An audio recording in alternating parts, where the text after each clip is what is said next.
Hello everyone, I'm Shan. This video is for EL6303 probability and stochastic processes. I'm going to explain the first two questions of homework 5. Let's focus on the problem 1.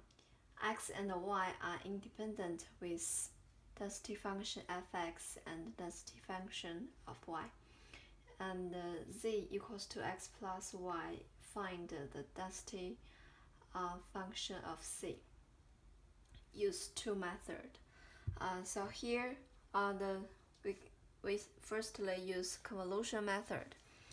Since x and y are independent, then we can write density function fz equals to the convolution of fx z and fyz, and then we expand this convolution by integral in this expression, and we substitute fx alpha and fyz minus alpha here, this two expression, and then we expand this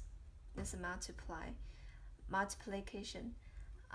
Here we notice there exist step functions in each integral. So we remember the mentioned formula to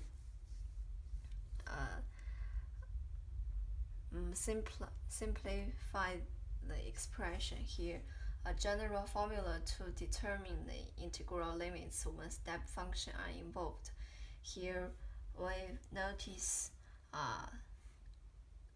it multiply a step function which use its upper limit to minus its lower limit. So here we can use the same method to simplify this long expression as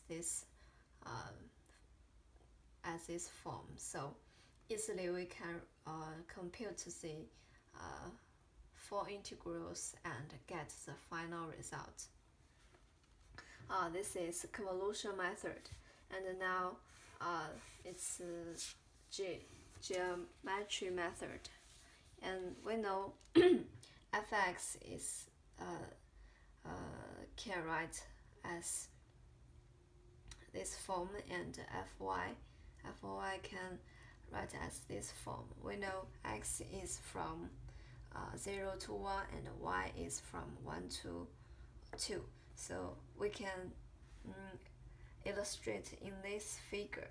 X is from 0 to 1 and y is from 1 to 2. So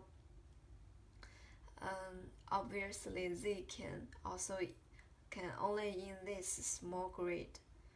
So we can divide z into 3 intervals, 1 to 2 and 2 to 3 and larger than 3.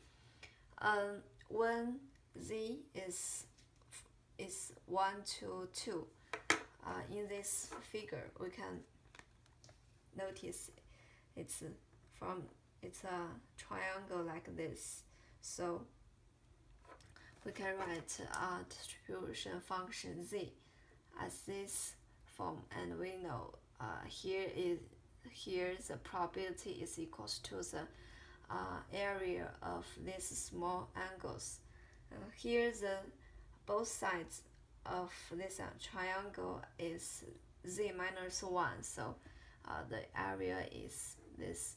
So the density function of z is a derivative of distribution function of z, so it's z minus 1.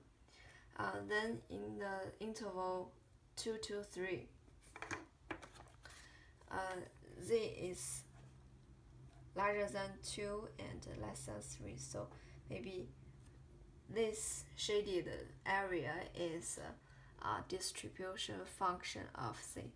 So we can write here, use this big triangle, area of this big triangle to minus these two small areas of triangle. So easily we can get the distribution function of z and also the density function of z here. When z larger than 3, in this figure we can see that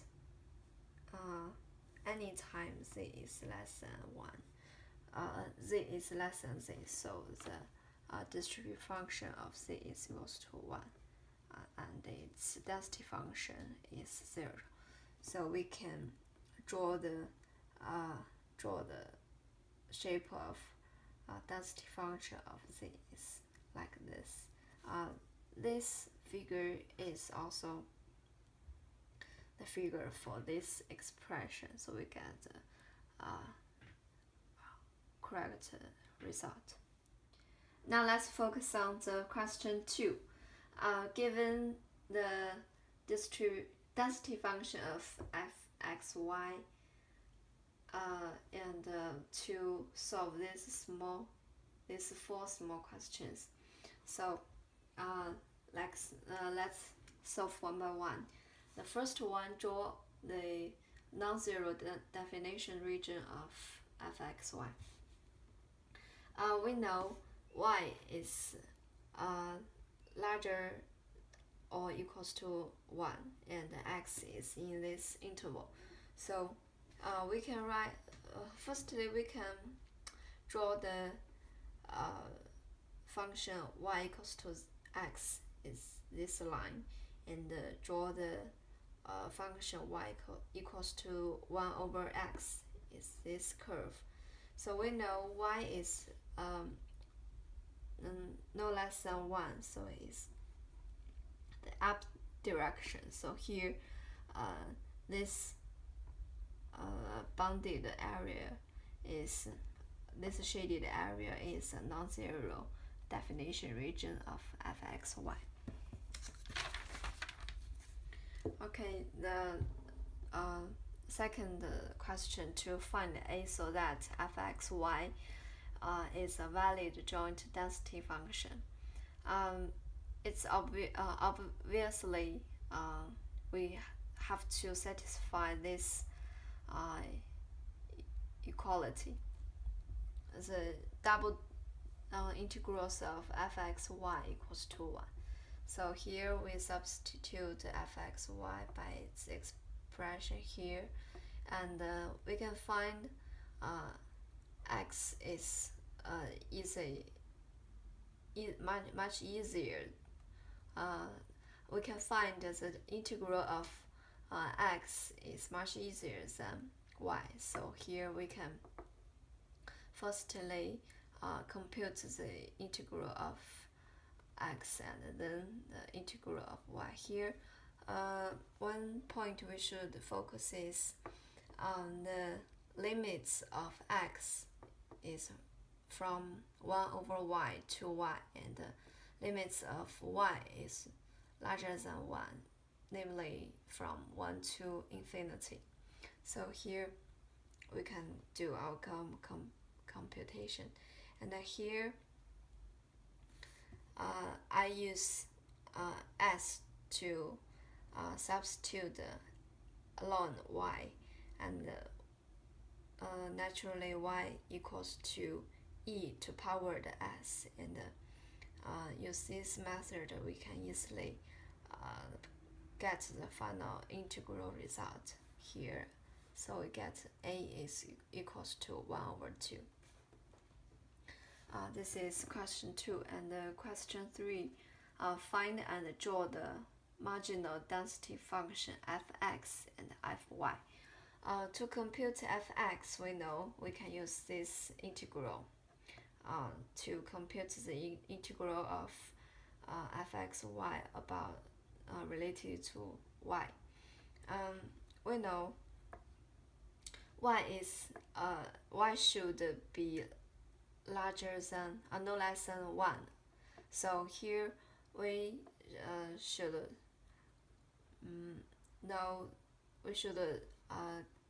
use a classified discussion here, because x, the value of x determine the y. So if x is 0 to 1, then 1 over x is larger than 1. So here the lower limit should be 1 over x, and here is infinity. But if x larger than 1, there is no problem. So here the lower limit is x. By simple computation, we can get the final result here. And then the marginal density function fy, use the same method here, and this integral is easy to compute, and here this is its final result. Also, we can draw these two marginal density functions here. Use special points like x equals to 1 or y equals to 1 to draw its basic shape. And the last is the question 4. Verify marginal density functions fx and fy are valid density functions.